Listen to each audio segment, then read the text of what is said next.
From high above historic Bellefonte, and still in the smack dab center of the Keystone State, this is Lou Bryson with Seen Through a Glass, the podcast that's mostly about drinking in central Pennsylvania.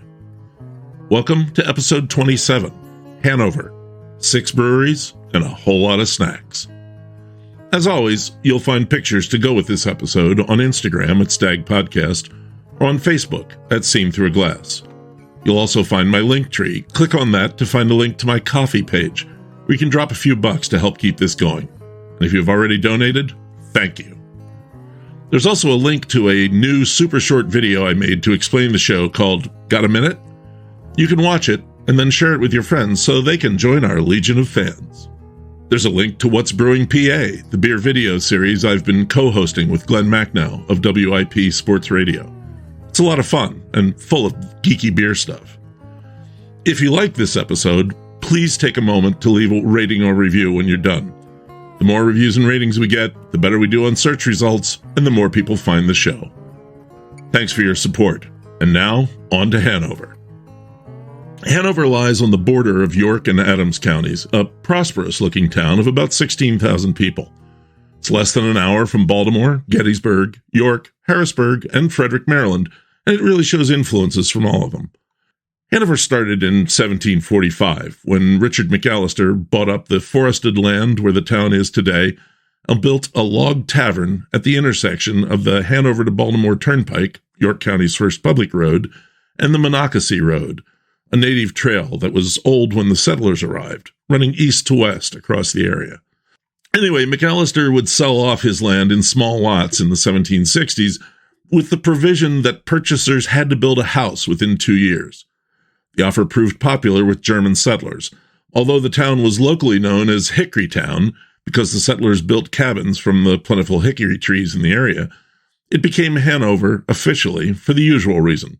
One of the early town commissioners came from Hanover, Germany, and pushed the name through. Hanover would grow as a trade intersection, first on the roads and then on the railroads that went through the town. But the industry that would put and keep Hanover on the map started in the kitchens and basements and garages, the ovens and the fry kettles of the descendants of those German settlers. Snacks. Hanover is frequently called the snack capital of the world and bills itself as Snack Town. It's well earned, with 2 huge snack companies still centered there. Snyder's of Hanover, now owned by Campbell Soup, largely a pretzel maker, and Utz, best known for their potato chips. Wait, Utz or Oots? U-T-Z, pronounced... Let's get this out of the way now. I grew up across the Susquehanna in Lancaster County, and everyone in Lancaster said Utz. Now I get to Hanover, and people are telling me it's Oots. It's always been Oots. But the company's own ads say Utz. I try hard to get the right local pronunciations of things for the show, but I would kind of feel like a fake saying Oots because it's not how I grew up. I'm just going to apologize now and move on. Anyway, those are the big snack makers, and they're nationally known brands. But there used to be a lot more little snack companies in and around Hanover, and they all had their fans. I was able to get an interview with the owner and sourdough wrangler and shipper and janitor of what he told me was the last handmade pretzel bakery west of the Susquehanna, Hanover Pretzels. It's a link to Hanover's snack-making past, and as he told me, they made a lot of snacks around here. They still do, and we eat a lot of snacks. After witnessing the crowds and full shopping carts at the Snyder and Utz outlets, I believe him. If you're going to have pretzels and chips and popcorn and the great meat and cheese snacks you can get at Meijer's Meat Market, well, you ought to have a beer. Hanover's got you covered. I visited all 6 breweries in town recently and came away impressed. There are also 2 old-school hot dog joints in town, and of course I had to visit both. I even bought apples from an old fella's front yard tent. We're going to get to all of that, but first, here's what I'm drinking today. So what I'm drinking today, to celebrate the Rye Revival event I went to last weekend in Baltimore, I'm sampling the brand new Michter's US1 Toasted Barrel Finish Rye. They sent me this sample bottle last week, and I'm opening it for the first time right now. To make this, master distiller Dan McKee and Master of Maturation Andrea Wilson select mature barrels of whiskey that have already been selected for the US 1 line. Then the whiskey is transferred to a second barrel made of air-dried, 24-month seasoned oak with a toasted inside, not charred, where it rests for an additional time.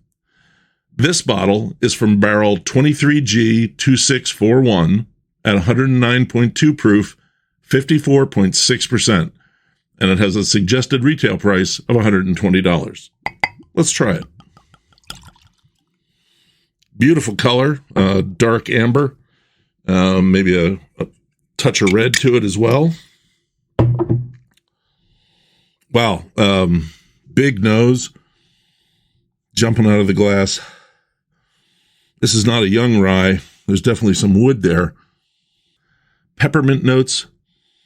Some spearmint, too. There's a little bit of sweetness here. I always think of spearmint as a sweeter mint than peppermint. Some baking spice as well. There is some vanilla from the oak, which I was not expecting to find, but I guess some of that's coming from the toast. It's got a kind of smell like hard candies. I picked up a container of old-time hard candies at the Snyder outlet because they reminded me of the ones that my grandmother used to have. This is reminding me of those. It's kind of spicy, kind of minty. Let's get into it. I'll tell you, not real hot for 109 proof. Although at the end, there's a tingly, almost like a bitterness. It's that rye. It's coming through. Wow, this is a very savory rye. You know, it smelled sweet on the nose, but there's quite a bit of grain and some of that bitter rye oil, but still all of it kind of tempered by the oak, especially the toasty finish. This is one that rewards contemplation. Boy, I think this would make an excellent old-fashioned because the sugar wouldn't overwhelm things. It would more balance them. That's a very mature rye, and by saying that, I mean a rye for mature drinkers. This is a rye for people who know they want rye. Yeah. I would try this in a cocktail, but I think this is a sipper. That's pretty good. Another winner from Michter's. Tasting Michter's is always an experience. Let's go to Hanover. So before last weekend, I hadn't been to Hanover in years. Back in the late 1990s, when my first book, Pennsylvania Breweries, came out, there was a great beer bar in Hanover named Klinger's. I'm sure some of you remember it. It was a destination because they did things right. In fact, I was just telling someone this weekend how their beer cooler had 3 different temperature zones. One for lager, one for ale, and one for cask-conditioned beers. I did a guest bartender night there as a book signing stunt, and I still remember it. It was a great time. But as craft brewing blew up in Pennsylvania, I didn't make the 3-hour trip to Hanover anymore because I didn't have to. There were great beer bars and then great brewery tap rooms right in my backyard. Klinger's went under after an unfortunate real estate investment, and I hadn't been back to Hanover since. Until last week. I was scheduled to speak at the inaugural Rye Revival Symposium in Baltimore last Friday, which turned out to be a great event, by the way. So I took a look at Hanover and was shocked to learn that there were 6 breweries now open in town. I made arrangements to visit and set up an interview with Kevin Bidelspach at Revonah Pretzels. My friend Dave Dreese got a ticket to the Rye Revival, and we drove down to Hanover together. It was a fantastic day for driving through what I think is some of the best scenery in central Pennsylvania. Route 74, south from Port Royal, up over the ridiculously steep Tuscarora Mountain Ridge to Ickesburg, across the valley and up over the sharp top of Blue Mountain, and then down into the rich farmland of the Cumberland Valley, through Carlisle and on into Hanover. The first stop was at Revonah Pretzels. They've been in the same single-story painted brick building off Baltimore Street since 1938, on an alley so small it doesn't even have a name. Kevin Bidelspach met us there. He's a springy, compact, energetic guy in his 60s, looking every bit like someone who used to own a chain of fitness centers. He bought Revonah 19 years ago and got out of the fitness center business. He sure seems happy to be making pretzels the best way he knows how. He walked us around the place. There's a small retail area with a counter and some rack shelving with stacks of cello pretzel bags, the best-selling brokers, flavored pretzels, a small freezer with bags of soft pretzels, some other mustards, and that's about it. They make pretzels, period. There's a big mixer at the one end of it, flanked by covered 5-gallon buckets full of the next day's sourdough starter. Kevin comes in at 5 o'clock, the dough gets mixed and proofs, and then every pretzel is handmade on a long table in the middle of the bakery, a panel of stainless steel in the middle with planks of worn, clean wood along the sides. The table looks old, well used, but solid. The tied pretzels are then proofed and put in a big rotary oven that dates back to the 1940s, the kind they don't make anymore. It was mostly cooled down by the time we got there in the late afternoon, but the bricks were still warm.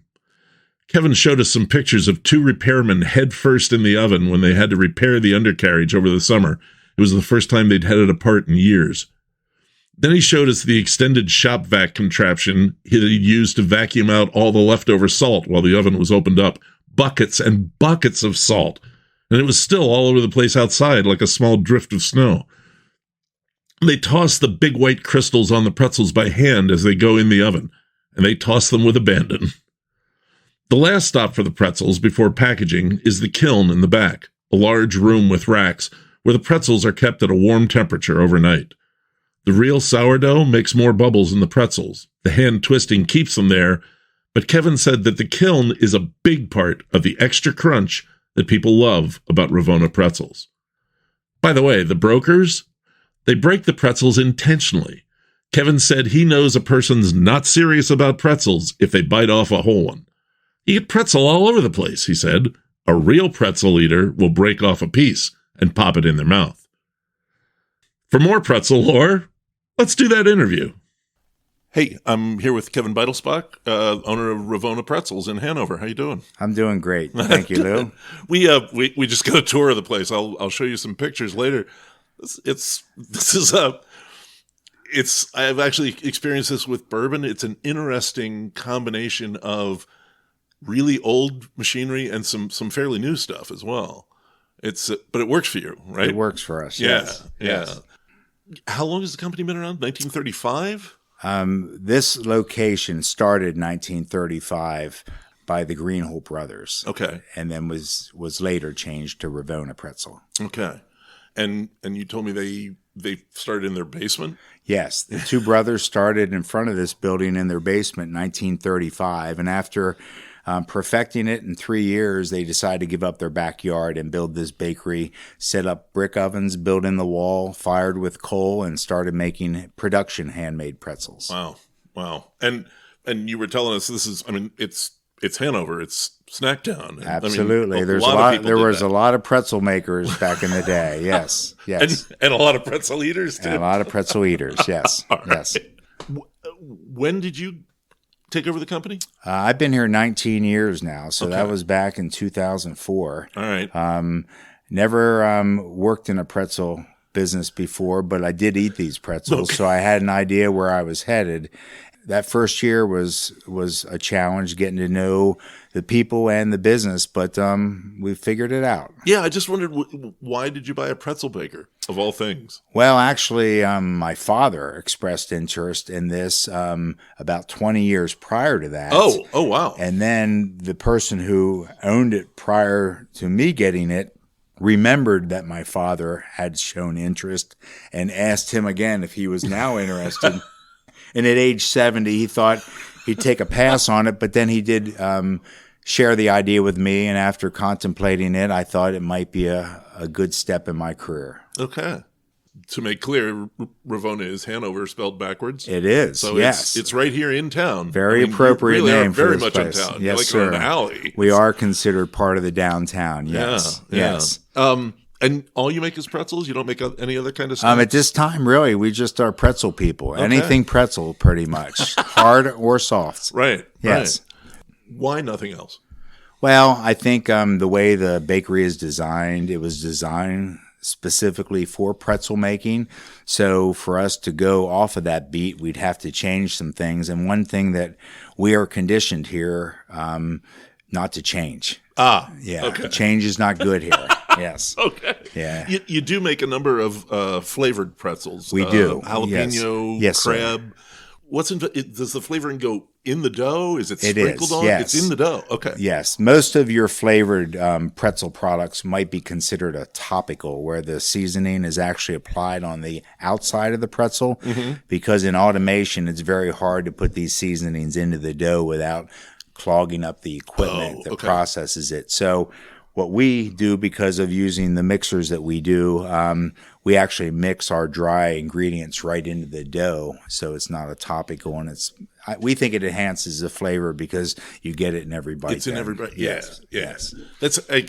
I'm really starting to get the impression that you don't do anything the easy way here. Nothing's easy.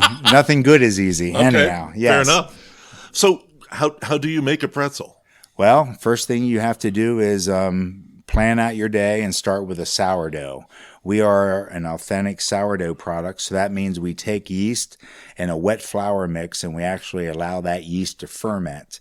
And sometimes overnight is an ample time, and then we mix that in with our flour blend when we make our batches. Okay. And then you blend that up? And then from there, depending on what we're making, if it's a hard pretzel, pretzels are about 1 ounce, and we might make 6 batches in a day, which could be as many as 9,000 units in one day.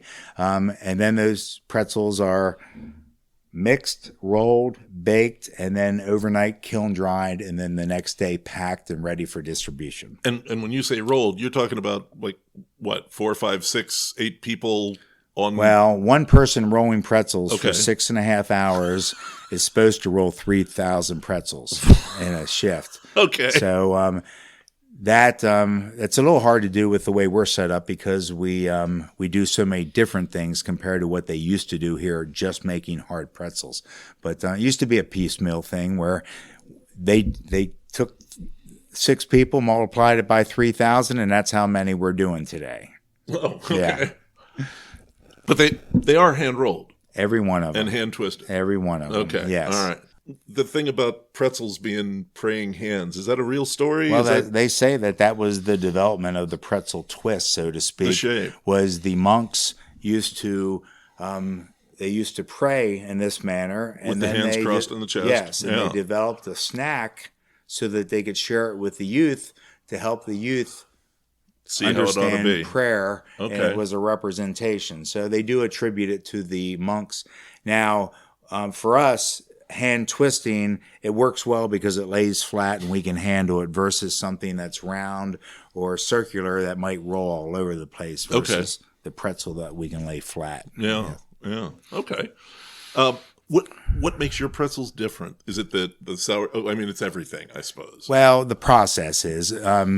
When you say what makes us different, is being a handmade pretzel is what makes us different. We, since we're not extruding the dough and we're not running it through molds, we're leaving the natural gases in the dough from the sourdough, and that allows us to put more air into the pretzels, and that air allows them to cure differently. So there's a crunch and a taste that's different that they cannot duplicate with machine, which is fortunate for us. I mean, you gave us a sample, and the crunch is definitely the other.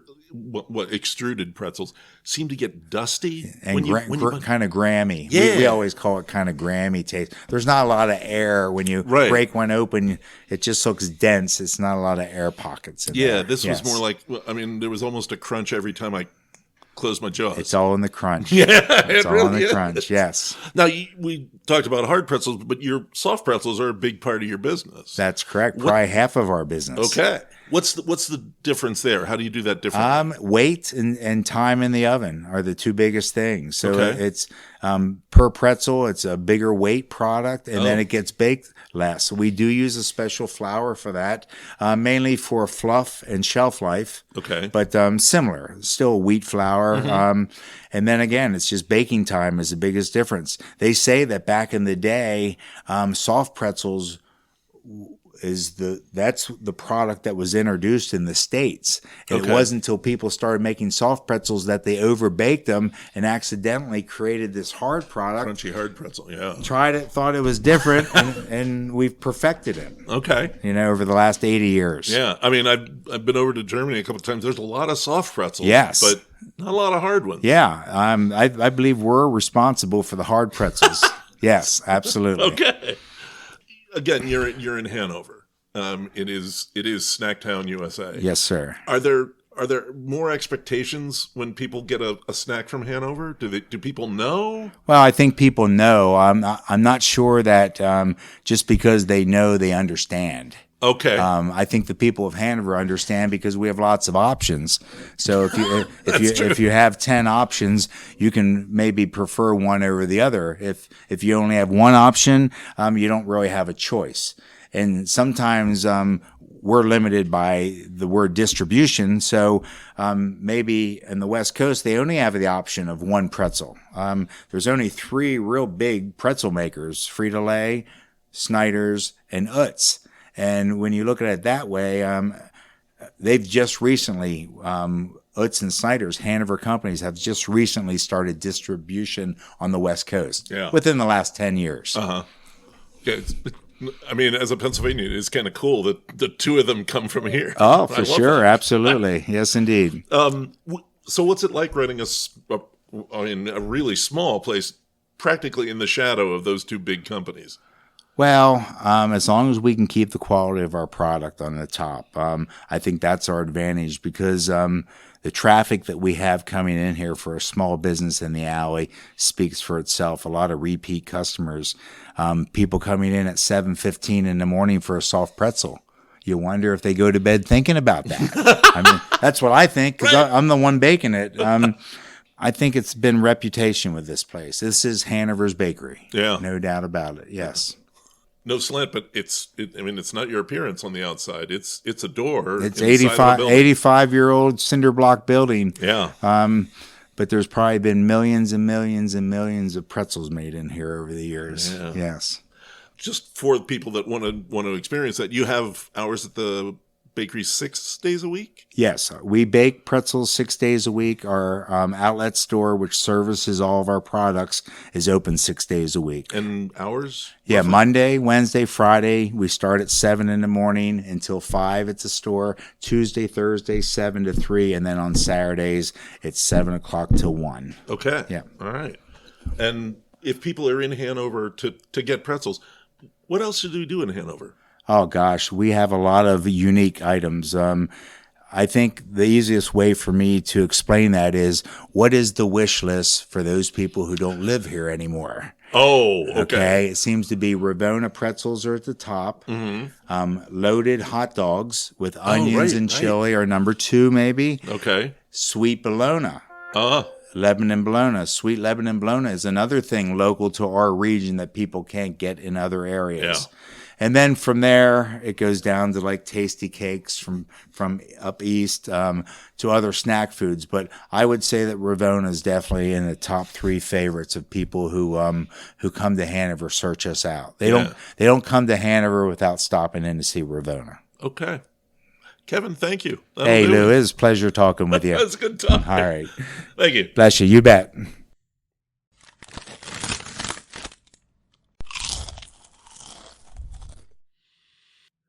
Kevin gave us a big bag of soft pretzels to go. Thanks for that. We shook hands all around and headed for our first brewery, Aldous. Aldous is on the south side of town, only about 5 minutes from Revonah. It's just a set of stairs and a door on the side of a building with a relatively small sign, so yeah, that's where you're headed. It's not a huge tap room, but there was plenty of room. Friday hadn't gotten started yet. We checked the taps, and I figured there was room for one more Oktoberfest beer before the season was over. I'm glad I did, because it was a good one. Beautiful layers of classic malt, all clean and chewy. Made me happy. The bartenders were engaging without overdoing it, and the folks at the bar were similarly relaxed. I really liked the vibe here, maybe more than anywhere else. So much so that we decided to stay for another. We were drinking half pints. I got the matte finish IPA, which came on like a hazy that wasn't too sweet. Maybe like a really ripe white grapefruit. Two very good beers, and I'd definitely go back. We went back into town, like right in the center of town, where there are two breweries and a tap room, all in the same block. We went in the back entrance of Something Wicked Brewing and came out in a good-sized bar, about the same as Aldous, that flowed into a bigger room. We grabbed a seat at the bar and checked the tap list. It showed impressive variety, and that showed in the brewery that I was able to see right beside the bar. It was a neat little nano brewery, clean and buttoned down. Made me optimistic about the beer quality. I ordered a Time Well Spelt, which was made with spelt, an ancient variety of wheat. I'm a sucker for spelt beer. It just feels good to be drinking something with a link to the very ancient roots of brewing. And this one was exceptional. It was a 3.5% Pilsner, and it was crisp, bitter, and flavorful. I had no problem finishing a half pour. Dave got an ESB, which is always a pleasant surprise to find on tap, and it was a beauty too. Great body, great British malt character. I'd have liked to have one of my own, but we had to keep moving. So we stepped next door, literally, to Fat Bats.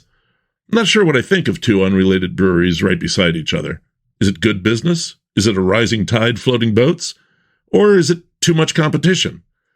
Mostly it was convenient and awesome and great, especially because we got very good beers at both places. The Fat Bat is a cartoon bat, not a baseball reference, and the cartoon is actually based on head brewer Kevin Smith's pug dog. The cartoon is amusing, but I stuck to the beer. After checking the tap list, I ordered the Knockout Stout, 5.2% coffee stout, because not all coffee stouts have to be actual knockouts. It was freaking good. The coffee was present, but not overdone, and the body was good without being syrupy. I gave Dave a taste, and he decided to have one too. We wanted dinner, and there were some good options there, but I was on a mission to try the two hot dog joints in town. One was only a block away, the Famous Hot Wiener. Famous Hot Wiener has been in Hanover since 1923, when it was started by Nicholas Mavros, and it's still owned and operated by his great-grandsons. Dave and I split the special, a plate of fries and two dogs with everything, mustard, a bright white mound of diced onion, and the famous chili sauce. The fries were crisp and hot and salty. Perfect. The dog was split to hold more sauce, and it was a dense tube of meat, no limp wiener with no bite back to it. The sauce was plentiful and hot. Nitpicking? I would have liked more mustard, which I could have asked for, and the sauce could have been more spicy. Dave thought the dog could have been a bit more done, but seriously, nitpicking. This was a damned good dog, served in a classic corner hot dog joint. Back to the beer. We walked back to the center of town, about 100 yards, to the third brewery on the block, which was actually a tap room for the Sign of the Horse Brewery, which is east of town on York Street, just before the Snyders of Hanover factory outlet. The tap room is all tables downstairs, and we headed upstairs for the bar. The bar itself was empty at the time. The bar room, though, was full. It was trivia night, and it was all about Taylor Swift. The people were very enthusiastic. We were the oldest people in the room by a literal couple of decades, and that's probably being generous. We just wanted a beer, though, and we had the bartender all to ourselves. There was a small batch alt beer on the menu, and I'm a sucker for an alt beer.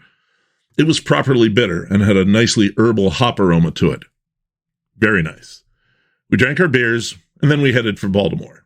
Just a few quick notes from Baltimore. We were staying only half a block from Mick O'Shea's Irish Pub, a Baltimore mainstay, so we had to go.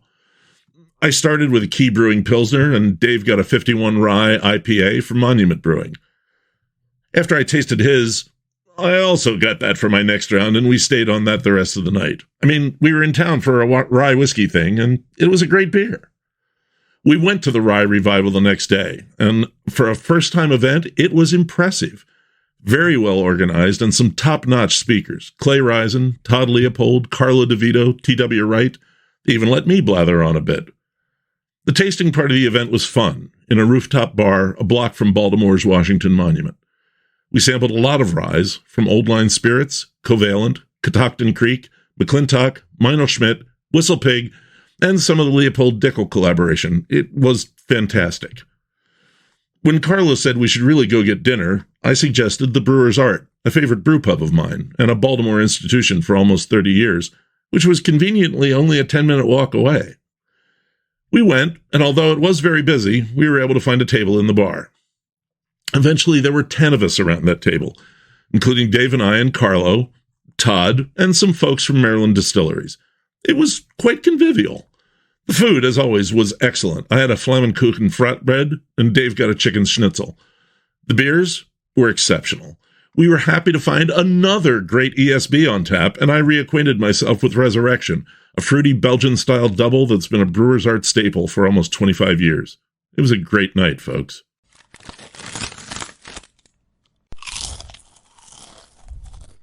But early the next morning, Dave and I packed up and headed north again, back to Hanover to bring you more good beer news.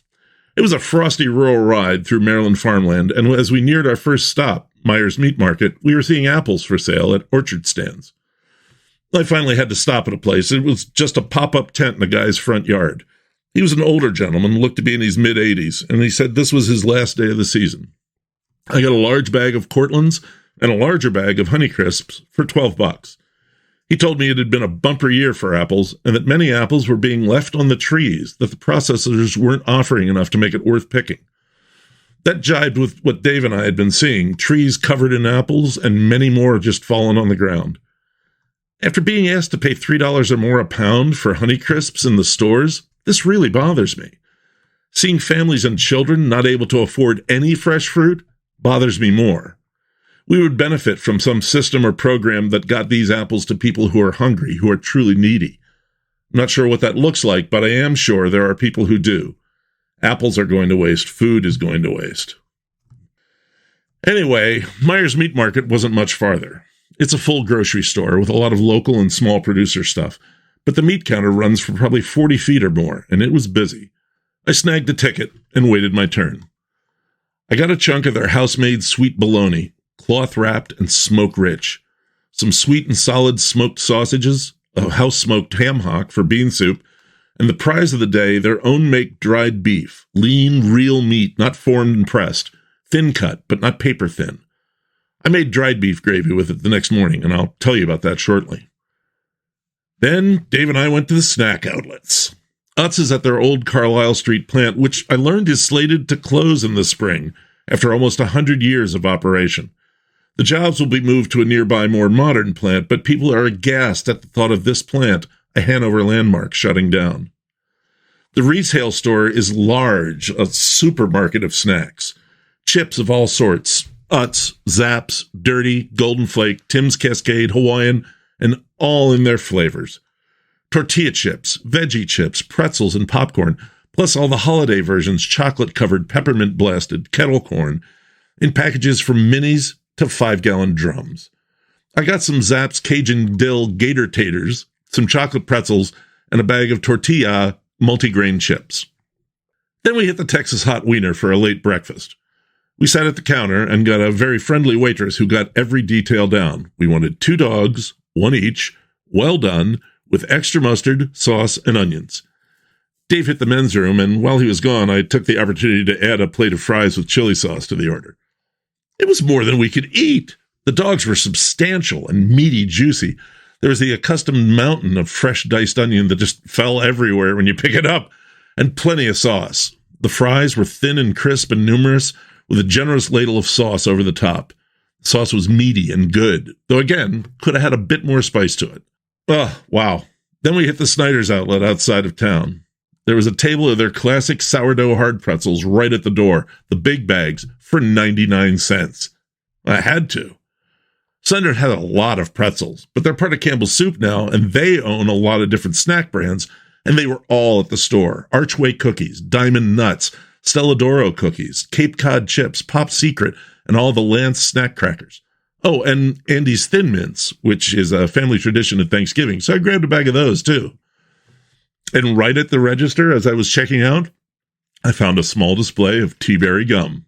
You bet I got some. Snacktown really does live up to its name. Let's wrap this up with 2 more brewery visits. We went to Warehouse Gourmet, just northwest of the town center. It's part of a larger building, and we learned that they're expanding into more of it, building a larger brewery. The current one is tiny. For now, the pub is up a set of exterior stairs that were sporting the last green leaves of hop vines. A nice touch. It's a cozy little bar, with the beer choices chalked on the brewhouse door. I got a half pint of a rye IPA, and it was a winner. Unfiltered, rippin' fresh, herbal, and bitter. We chatted with the bartender, Marie, who had a chatty wealth of knowledge and opinion on the local beer scene. It was a good time, and I'd go back. The last stop was on the way out of town headed home, the public house at the Markets. The Markets is a big open space that's a farmer's market, a little bit of flea market, and a food court. The public house is a large bar surrounded by open space and tables, but I got sidetracked by the Baltimore-style pit beef stand. I love Baltimore pit beef and plan to learn how to make it next year. A pile of thin-cut round roast, rubbed and charred on the outside but juicy rare on the inside, heaped up on a Kaiser roll with a big spoonful of screaming hot grated horseradish on top. Yeah. I got a small sandwich and took it over to the bar. It was freaking great. The public house had a fairly short list of beers, some seltzers, and ghost bombs, vanilla vodka shots flavored with various fruits. Weird. I got something very not weird, a collaboration Pilsner they'd done with Lebanon's Snitz Creek Brewery called Hi, How Are You? A beer to raise awareness for mental health and how very easy it is to help, just by asking how a friend is and then listening. Mental health issues are all around you. Engage and have a beer. It might be a pretty good one like this was, and you can talk about that too. It was time to head home. We rolled north on an unexpectedly scenic route because I'd accidentally set Google Maps to avoid highways. Oh well, it's all good when you're traveling central PA. There's more beauty around almost every corner. There's certainly more to be found in Hanover, and I'll probably be back. This trip was just a snack.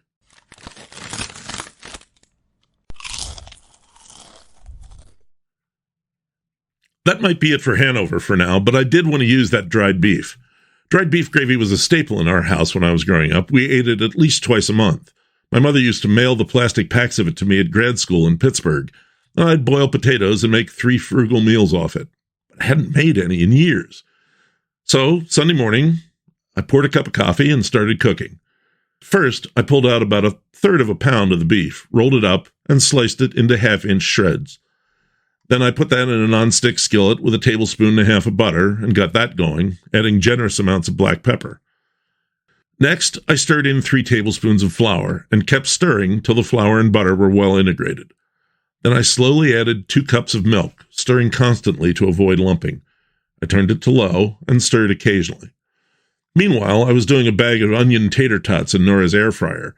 They were done just about the time the gravy hit the right consistency. Creamy thick, but not gluey. Poured that over the tots. Nora chose the more classic toast pour-over and dug in. It was better than I remembered. It's definitely worth the upgrade to butcher shop dried beef. Now, maybe some cream cheese roll-ups for pre-Thanksgiving nibbles, or a cheese ball wrapped in dried beef. Oh, Thanksgiving! It's coming. Get ready for the holiday by going back and listening to our Thanksgiving episode for drink and side dish ideas. Then look forward to fun times for the holiday season. This weekend is Williamsport's Victorian Christmas Home and Historic Building Celebration, November 17th through the 19th, with house tours, lectures on preservation, a large toy train exhibit, special food offers, and a lot of coffee. Check it out ASAP at victorianchristmaspa.com. My own town has Merry Milheim in the first weekend of December. A tree lighting, carols, nativity scene, the live music the town's known for, and more than 15 local vendors in the Milheim Hotel and the Bremen Town Ballroom on Main Street. I'll be there selling my books. Stop in. And of course, our usual Main Street shops, the Meandering Mallard Coffee Shop, Pisano Winery, and the Elk Creek Cafe. What else? Well, that same weekend, on December 2nd, it's the Altoona Christmas Parade, starting at 11 a.m. Stay for the day, review my Altoona episode for some suggestions, and take in the holiday lights on the lake at Lakemont Park. Over 1 million lights, over 50 acres. There is an admission fee. Check online for details. Also on the 2nd, Wellsboro celebrates their Dickens of a Christmas, when they shut down Main Street and it turns into an open-air market, concert hall, and stage, with vendors, food and drink stands, musicians, and strolling thespians and reenactors. Get your top hat and scarf, and God bless us everyone. Staying in the time frame, Bellefont's Victorian Christmas is the next weekend, and honestly, there's so much going on, you need to hit their website or Facebook page. Google it and join us. I'll be getting some on-the-street interviews like I did at the Mifflinburg Christkindl Mart last year. And that's the following weekend, December 14th through the 16th. So much going on there, and we really want to go back for the Thursday night opening. It's such a nice locals thing. Wow, so much stuff. Carlisle has a Christmas market. Hanover has a parade. Johnstown has their light-up stroll tomorrow night. Bedford has their candlelit Christmas at Old Bedford Village. There are holiday events all over small-town central PA. Find some and go have some fun. Buy and eat and drink local and talk to people. I was at the Christkindl Market last year and got to talking to a guy at a hickory syrup stand. I bought him a drink and gave him a card for the podcast, which had just started. He became a solid listener and gave us a video shout-out at the Altoona Beer Festival. Thanks, Micah. Hope you keep getting out and about. That's the show. Thanks to Kevin Bidelspach for the interview and the soft pretzels. Hey, if you usually turn off the show at this point, stick with me this one time. We've got some stuff to talk about that I think you're going to find interesting. Remember, I'm going on a short hiatus after this episode. I'll be relaxing with the family for Thanksgiving, then working on a lot of episodes of What's Brewing PA, maybe one of them on a train, and hopefully moving back into our house and working on the holiday episode. We'll see you back here on December 16th with that holiday show, which we're going to go ahead and call the start of Season 2, because I'll be making some changes. For one, the show needs to make some money. Writing is a job for me. It has been for almost 30 years, and this is no different. There are two choices. Move the show to a subscription base, or take ads or sponsors. Each comes with ups and downs, but I've got to do one or the other to stay on the air. No matter how it works out, the content of the show will not be compromised and will not be bought. I'll shut it down before I do that. I am going to tweak the direction of the content. I'm going to be leaning in more on what it's like out here in our part of the world. I've got an episode I've been thinking about on river towns: Harrisburg, Selinsgrove, Lock Haven, Sunbury, Williamsport, Jersey Shore. We might head up into the woods to Renovo, Solottisburg, Coudersport, and St. Mary's. By the way, do you know the name of Pennsylvania State's song?